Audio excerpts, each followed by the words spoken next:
This is Rob Tebbutt for Boxing Social. I'm delighted to be joined. Well, I'm delighted, but I'm also feeling a little bit down because I'm joined by Brandon Cook. How are you, Brandon? Silly question, but I'll ask you anyway. Yeah, I guess I'm as good as I'm going to get, right? I'm in London, so that's the only good thing here, other than I'm not fighting. So we've been brought the news, you've been brought the news today that you are now no longer on the Dillian Whyte Joshua-Povetkin undercard due to an eye injury sustained by Sam Eggington. Many complex ways to ask this question, so I'm just going to ask you very simply, how are you feeling? Obviously not the best because I wanted to fight. I wanted to show everybody in England who I am. I love the fight, and Sam obviously loves the fight too. It sucks that this happened. I can't see him turning down a fight like this. It would have been it probably would have been the best fight on the card. I know we both really loved the fight, and I just really wanted to show everybody who I was so I can start building more of a name for myself. Tell me a little bit about how you came to find the news out. As I understand it, you were informed just as you arrived or just as you left Canada. Yeah, so the night before we were supposed to leave, we got an email, obviously, from Eddie saying that Sam went for an eye test and obviously something was happening with his eyes, so he can't fight. So the next day, well, he was trying to scramble to find me a fight still. So we were pretty much on hold till the morning of, so yesterday morning. And then he said, it's just too hard to scramble with 1 week before the fight. So plus, for us, it's hard to just fight some random person you don't know. And I guess it's better just to push it off till September, but really it really does suck because I'm here now. I'm in probably the best shape I've ever been in my life, and I just wanted to show everybody why and why I'm here, and why I'm ranked by 3 organizations. People may think I'm a nobody, but I come to fight, and I was hoping to show everybody that Saturday night. Now, of course, originally you were scheduled to face Brook. For one reason or another, that fight didn't happen. Talk to me a little bit about how that fight came to not happen and how you had to pick yourself up from that disappointment and head towards the Sam Eggington fight. Well, that was that really sucked as well. We found out on a Thursday, and then the Sunday we got the offer for Sam. But when we found out on the Thursday, it was devastating. It was tough. Just weird how it all happened, though.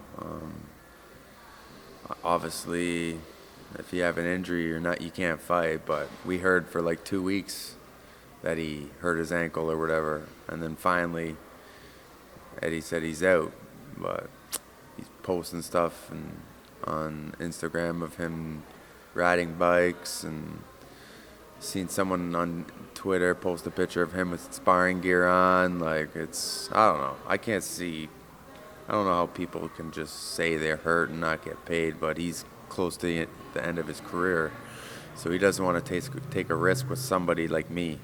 He wants to get paid, obviously, but probably a smart decision for him because I've come in to fight. I'll fight anybody. I don't care who you are, and I'll make sure it's a tough fight. And I come to win every time I fight. Tell me a little bit about your journey as a professional fighter. Something that we spoke about briefly off camera is sort of the sacrifices that you've made and the road or the journey that's brought you to this point in your life. At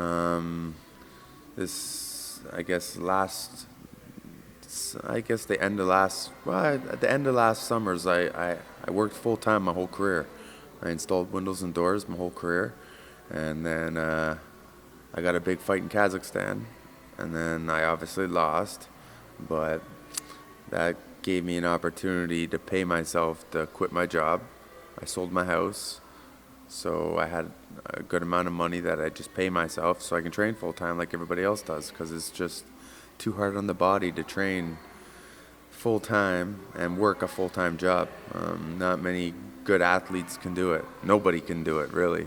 It's tough to wake up before work, run at like 5 in the morning, go to work all day for 10, 12 hours, and then go back to the gym. Do that 5 days, 6 days a week. I worked a lot of hours when I was working in the windows and doors. It was tough, but it was a good opportunity for me, so I did it. And now, I'm about almost a year in now, and with no job, just working full time. We're waiting to get that big fight, and it still hasn't happened. And it's expensive. It's really expensive, but I'm not going to give up yet. Just going to keep training hard, and hopefully something comes good. And then I get my opportunity and show everybody why I quit my job and why I train full time, because this is what I love to do, and I want to show everybody really why I'm here, because I'm one of the best. I'll fight anybody. That's what I always say, and I love to put on a show. Talk to me about what it's like being a professional boxer in Canada. Something that you were joking about. Canadians only care about hockey, and I know boxing is not it's not a marquee frontline sport in Canada. How difficult has it been for you to sort of forge a career in a sport that isn't on the front pages or the back pages necessarily of newspapers? It doesn't get a lot of coverage conventionally. What's that been like for you? Well, it sucks. You can't even get a reporter to come to a show. Whenever we have a show my promoter puts on a show at the Hershey Center, there's nobody that ever goes. These people from all these different networks, they just don't care about boxing. It's weird. You go anywhere else, like Quebec, it's in Canada, but Quebec is big for boxing. But Ontario, where I'm from, obviously, it's tough. There's like the odd paper finally I had the Toronto Star, the Toronto Sun, and then the news advertiser where I'm from actually cover me for this fight, because this is obviously a big fight. But like anytime there's any other little fights going on, nothing gets said about it. So it kind of sucks for anybody that's coming up. Like can't get their name out there. It's not like here or any other big place or anywhere in the States. They have a lot of reporters and a lot of people talking about boxing. So it makes me think, like, what do? You go move somewhere else? Or I have too much stuff going on, obviously, where I live, but it'd be nice if people would cover it a little more. What about your friends and family? As I understand, there was several hotel rooms booked, flights booked for this. I assume that now they're not coming. What did they say when you had to break the news that yet another fight has been cancelled? Well, I really just posted it today. There's still a couple people that are just still coming because it's just too late to cancel again. But like my girlfriend, she canceled the first time, which cost $350 just to cancel. And then this happened. But then I just said, forget it, just come and we'll just go around London. I've been here once back in 2008. I fought in Sheffield and Leeds when I was an amateur. So that's the only really time I've ever been here. But I've never been able to like tour around or see how the city is and stuff. So for me, I guess it's a good opportunity to look around and see how it is here. But obviously sucks. I'd rather be fighting, especially at the O2 Arena. It's just down the street from here. But it sucks for everybody because people want to see me fight. This would have been the fight to see. Especially, I think Sam would have been a better fight anyways because it's more of a good style matchup. I'm not sure how the Brook fight would have went. But either way, any fight I'm in, it's exciting. I usually bring a ton of people. I sell a ton of tickets because in Ontario, it's all about ticket sales. If you can't sell tickets, then you can't fight really. You got to sell tickets. That's how it is, and that's how my whole career has been. I've sold a ton of tickets, and my fans are what make the fights too. They love it. The atmosphere when I walk into the Hershey Center, where I usually fight, is just amazing, and I don't know. It's just it's tough. I just really wish I was fighting this weekend. Just really do. No, I appreciate it might be a little bit too raw to think about it, but will you be making the short trip up to the O2 Arena for Saturday's card? Oh, definitely. Just hoping I get some tickets, because obviously there's not many tickets left. I'm sure Eddie will make sure we can go. I think I only got like 7 or 8 people coming, so everybody still wants to go see. I did tell him at the start that I needed 20 or so tickets for everybody that's coming. So I'm sure he can still help us out here, and even if we have to pay, whatever. But I'd love to go watch the show and see what it's all about. It's a pretty cool venue. It'd be cool just to fight on it, but obviously I'm not. And see how it goes, but I'm hoping everything goes as planned and we can come watch it at least. I'm going to go to the open workout, watch all those guys, see how they do. I'm probably go to the press conference and watch that as well, just to get a feeling how it all is, because in Ontario they don't really do press conferences because it's not like anywhere else in the world. I've only really had 2 press conferences, and one was in Montreal and then one was in Kazakhstan. So it's cool. It's good. I just wish I was a part of this. Talk to me a little bit about Eddie Hearn. You mentioned, tickets from Eddie Hearn. How's your dialogue been with him in this whole process? Have you spoken to him? I know you said you received an email. Well, I didn't. My promoter, Tyler Buxton's been talking with him, but after everything happened, I actually messaged him on Instagram and just told him how I feel and everything, and he actually messaged me back. So obviously he's a really busy guy. He's got the big Joshua fight coming up. Obviously that's his main concern right now. And but he said, I did spend a lot of money, especially driving to get an MRI and an MRA like 2 days ago, over 3 hours to the States. Cost a lot of money, but he did say he's going to reimburse me for some of the costs that I spent quite a bit of money, but he said he's going to help me out with a little bit. So I'm not sure what he's going to give me, but he did say he's going to make sure I'm taken care of. So he seems like he's a businessman, obviously, so he seems like a really nice guy, and hopefully everything he said he does, which I'm sure he will. But he did say that he will get me another fight, so I'm happy about that. And I know everybody always goes on at him on Twitter. I noticed that. There's always good things and bad things people say about him, but so far I have nothing bad to say about him.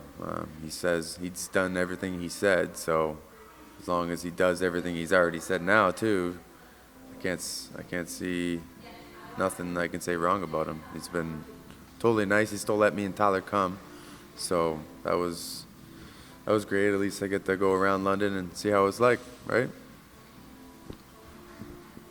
The fight that he's said that he'll get for you, is that September?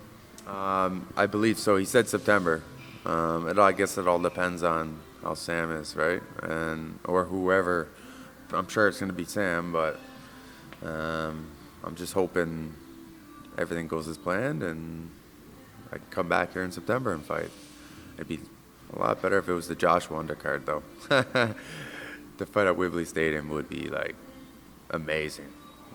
I would obviously fight under the con card, but like under just fighting the same card as Anthony Joshua would be like, that would be cool. Cream of the crop. That's just like he's one of the best in the world right now for heavyweight, right? So I would love to share a card with him.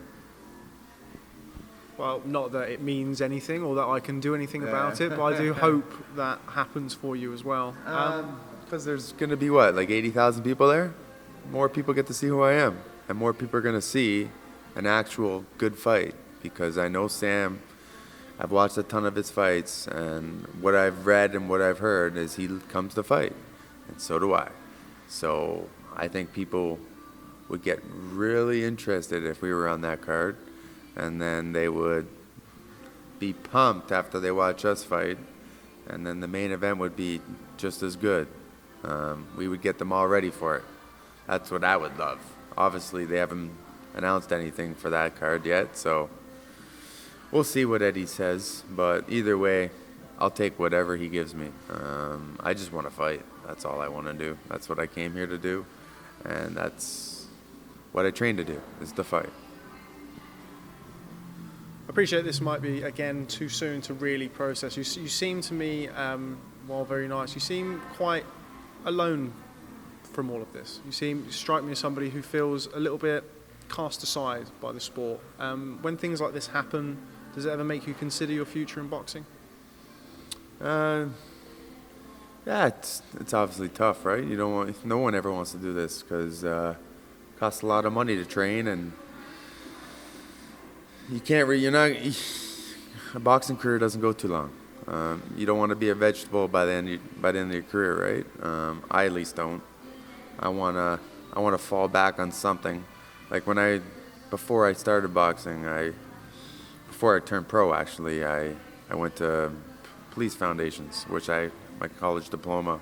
So I'm not sure what I'm gonna do after this, but I'm gonna obviously get a career in some type of policing, I would say. Something. I'm not sure what, but like my main goal right now is I'm 32 years old, and I don't want to be fighting after I'm 35 because I want to be able to.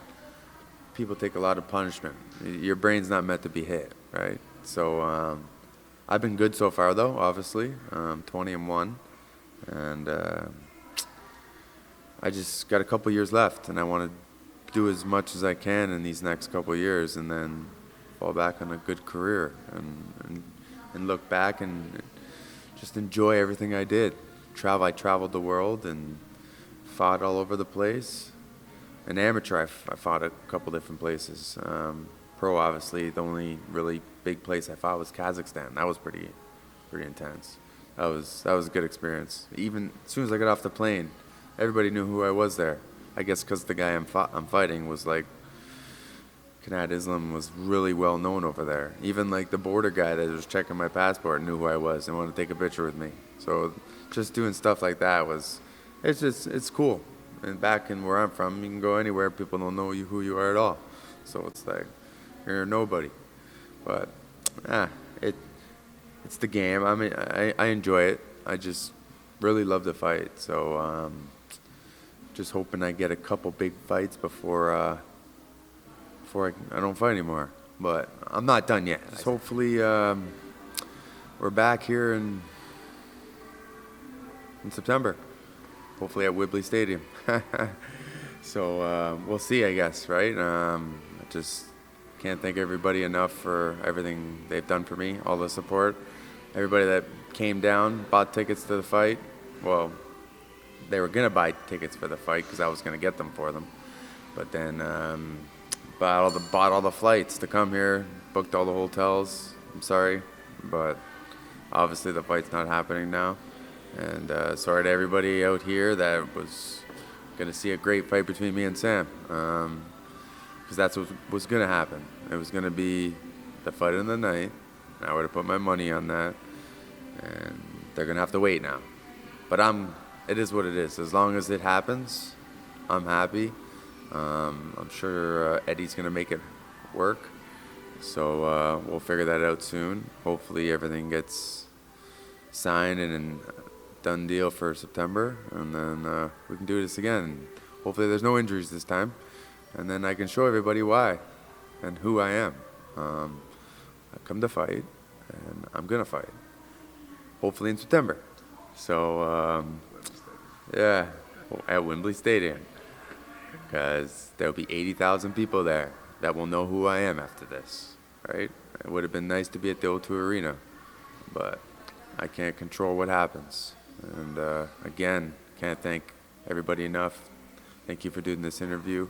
And I'm going to enjoy London for a couple of days at least, check it out, see what's going on, and then we'll go from there, I guess. Well, one thing that I can take from this interview, and you're very, very welcome. You don't have to thank me. I'll just be thanking you for this interview. But one thing that I can take is that, you know, tough times create tough people, and there's nobody tougher than a boxer or a fighter. Try. I'm sure you will not be able to at the minute, but look back on this and you know, see it as another character building exercise for somebody who you've never had it easy. So try and learn from it and take it in your stride. And I mean, do you feel that's something that you'll be able to do? Oh yeah, definitely. For me, it's just a bump in the road. I'm just gonna get back to the gym when I get back. I got a couple of races I got to do. I do a couple duathlons this year, so that's a run, bike, run. Keeps me in shape. And then get ready for this fight again. I'm just gonna keep busy, and I know my opportunity's coming. And when it comes, people are finally gonna know. I can't wait. Okay, well, Brandon Cook, I hope to see you in September on the 22nd at Wembley Stadium. If not, I will see you this weekend. Well, I will see you this weekend anyway. But thanks very much for having me down here. Not an easy interview to do for me, and not an easy interview for you to do, I'm sure. Before you go home, get yourself a beer. Yeah. I don't really drink, but I probably will have one because it's my promoter's birthday today. So well, it is what it is. I'll be drinking my water. I can't, but I'm going to enjoy London, that's for sure. Okay, well, Brandon Cook, thanks very much for speaking to Boxing Social. Look forward to catching up with you soon. See you in September. Thank you. Thanks. Appreciate it.